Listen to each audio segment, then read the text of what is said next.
So how do we get from Asia over here? What's this part all about? And some of you read, but my guess is that not a single one of you did, because it was spring break, right? So what would you be thinking about? Okay. It's okay. We'll work on this. Take a guess based on your common knowledge that you brought with you today. What are we going to be talking about here that we haven't really talked about yet? Of course, we've got this stuff, right? Oh, we have this stuff. Colonization. Have we really talked about colonization? This is subtle, and you may not get it instantly. So I'll explain it to you. Then you'll get it. What's the difference between exploration and colonization? Isn't making something a colony, it kind of is like a part of the country? Like, they take it over in a sense? Yes, kind of. Go ahead. Exploration is like just going there and like seeing what you have, and then colonization would be like settling in, and like staying and like trying to build civilization. Okay, you guys are both right, but there's an element that you're not thinking about. When I tell it to you, you'll say, okay, obviously. Go ahead. Is it when you take your corporate knowledge with you to a place? Okay, but can you not do that? I mean, is it possible for you not to do that? I mentioned this from the very beginning of the class. We made fun of the Spanish for being so mean to the poor Americans. What was the alternative? Let's say that they were as politically correct PC types as we are today. Would it have made it any difference? Would the Aztec Empire continue to have thrived? No. The people didn't like it. They were already in their own revolutions. The Incas was already in revolution long before the Spanish got there. Cultural diffusion is inevitable. It's not possible not to carry it with you. But there is something different. And it's a technical thing you may not know. So let me just tell you now. It has to do with economics. In the beginning, and I'll say then and now, do this again. And now. And this would be, I don't want to say 2000, because we're only going to go up to 1900, right? So let's put it at 1900, because that's this unit, right? So then, exploration was literally exploration. But the thing is, the reason why this is confusing is, what did Columbus get for discovering the New World? Even though we know he didn't really understand that it was a new continent. They didn't understand that until like 1515. Close to 20 years later, we discover, hey, this is Amerigo Vespucci. This is a new continent. This isn't Asia. It takes him a while to get that. So almost 20 years. But what does he get for this? Do you remember? No. The point is, at this time, we think colonization, but what we're really thinking of is feudalism. Feudalism is a time when land was money. I'm pretty sure we talked about this, right? Land was wealth. Didn't I talk about this? Because I had to explain what the difference of the modern nation states was. It was the first unit. It was explaining why Europe was so much ahead of the Americas and Africa. They had a concept of a modern nation state that was beginning to arise, but in the Middle Ages, no concept of modern nation state. Feudalism meant land equals wealth. Your wealth is based off of your land, which is why they're all struggling over Columbus. They're struggling over Ponce de Leon, all these guys. What changes? This is going to help to explain colonization. Colonization is not feudal-based. Anybody know what it is? Any of you guys who had my U.S. history, you should know this, but you may not remember. It's the very first lecture or so in U.S. history, if you take U.S. history 1. Go ahead. Wasn't it a way for them to expand, like, this is an empire? Yes! I mean, that's the whole point of colonization. That's what colonization, but why? Because Spain wanted to expand its empire, but he wasn't doing it like they were doing it in 1800s. it wasn't the same. It wasn't really a colony. England had colonies. And I talk about this in United States history. Why does England send people off to the United States? Are they looking for wealth? Not really. This is hard to explain, but if land equals wealth, why is land wealth? This is kind of a subtext of feudalism. Remember, you don't have slavery in Europe. Feudalism is kind of a personal relationship between the lord and the vassal. And at the very beginning, the lord says, I will give you this land as long as you promise me your sword every time I need you, remember? And so he goes off to that land. What does he do on that land? Builds castle, right? And then what does he get? Because the land really isn't that valuable. What makes the land valuable? People! That's exactly it. It's the people that's on it. The castle and the people, because people start coming out of the woodwork saying, I will work for you. I don't have a sword or a horse. I can't be your knight, but I'll work for you if you let me stay behind your castle. Right?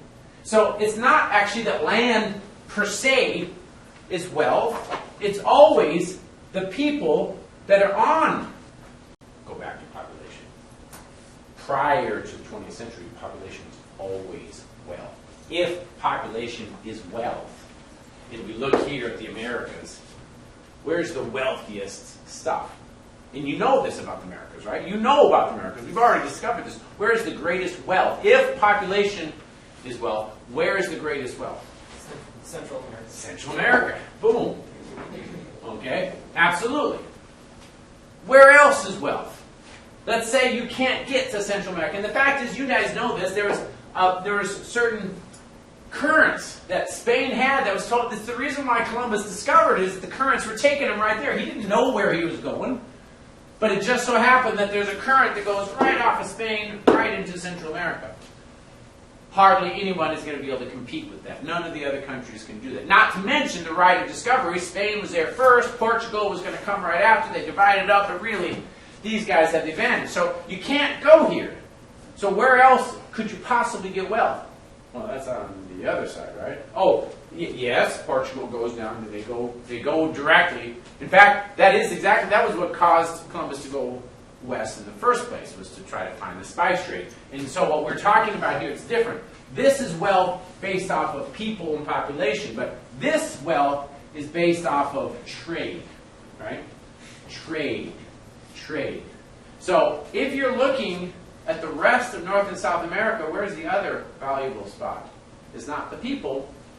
How about all the furs up in Nova Scotia and in northern Canada? Trappers, right? There's a great deal of wealth. In fact, tons of French and English businesses were based off of that fur trade. You went out there, you got valuable things that are intrinsically valuable. Great. So this is valuable because you're actually getting wealth. Now, of course, you realize that this was wealthy only because there are people here. This is wealthy because it's actually like picking up gold on the ground. What's this area in between where the United States lies? Totally useless. And the only reason why the English allowed us to go there is that the French had the north, the Spanish had the central and the south, Portugal had this section. Where can the English go? In between. And in 1600, how big is England in Europe? That big. Can they actually threaten France? Not unless they want to get their butts kicked. Or Spain, for that matter? Nobody is threatening Spain. Not yet. And they will a little bit later. And so England sets his people there only as a placeholder. It takes about 100 years. Now, if you do American history, we do quite a bit in 100 years. By the time we get to 1750, we are really eager to have our own voice because we're like England removed. But we are totally unique among everybody else because we're there actually living there. We are a colony. Really in the most true sense of the word. But it was accidental. The people in Spain aren't colonies. They're like governors.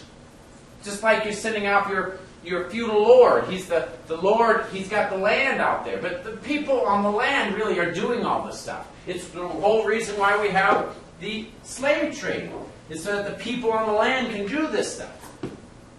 So then we go back here. What's the difference between feudalism and colonization? And you don't know the answer, but I'll tell it to you. It's called mercantilism. Anybody remember what that is? Well, money. Boom! Money is wealth. And you can see where we get that. Land is wealth, right? But it's really people. There's an in-between part that France was doing this. In fact, the whole spice trade were intrinsic values. Intrinsic valuables are wealth. So furs are wealth. Spices are wealth. But that's a limit. If you go out, try to dig out all the gold in South America, what's going to happen? You're going to run out of gold. All the furs in northern Canada are going to run out of furs. This isn't something where you can make a ton of money. And so if you look at this, and I want you to see time. 1500, 1900. Spain, totally feudal. Feudal. Spain, Portugal, these guys are like in the Middle Ages still. They're thinking land. In this middle part, France. And in fact, even some of the Scandinavian countries, the Netherlands, right? The Dutch. These guys are looking for intrinsic valuables. What is different is in mercantilism, money is wealth. If money is wealth, it's not really about finding cash. I think we talked about this, right? You must have, right, Karen? Because you knew what the answer was, right? When did we talk about this? We talked about this. Was it in the first unit? I think it was in the first unit. Okay. It's not money. It's profit.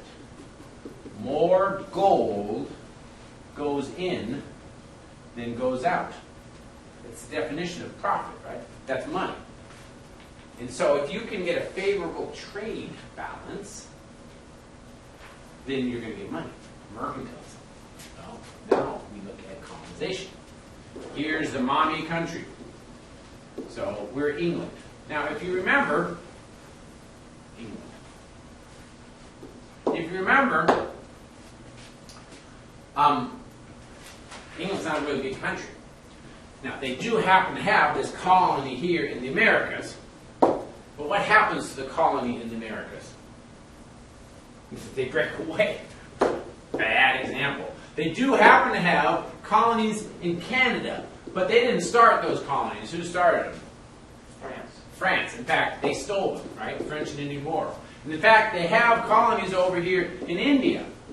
But in the 1700s, they don't actually have India. They are there with a whole bunch of other people, like the Dutch, and like the Portuguese, and like the French, and like other folks, right? And so everybody and their uncle is over here in India. Nobody has a monopoly on India. Mercantilism is the idea, and English, the ones that truly understand this.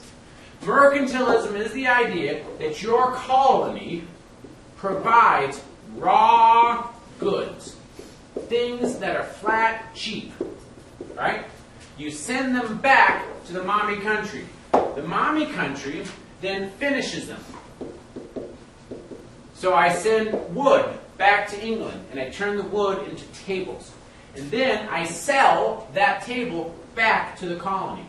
And so I sell the finished goods. Not only am I selling it to my colony, but where else am I selling it to? I'm selling it to Africa. I'm going to sell it to India. I'm going to sell it to wherever I can. Because I've got cool technology, and my tables are going to look better than any of the tables that the Aborigines do. When I do that, because this is finished, it's a high price. What have I established? Buy low, sell high. What do I got? Profit. That's money. That's the source of money. It's the new age. So we get money this way. Profit. So you can see a connection between mercantilism and colonization. What do these empires want in order to get? They want colonies everywhere.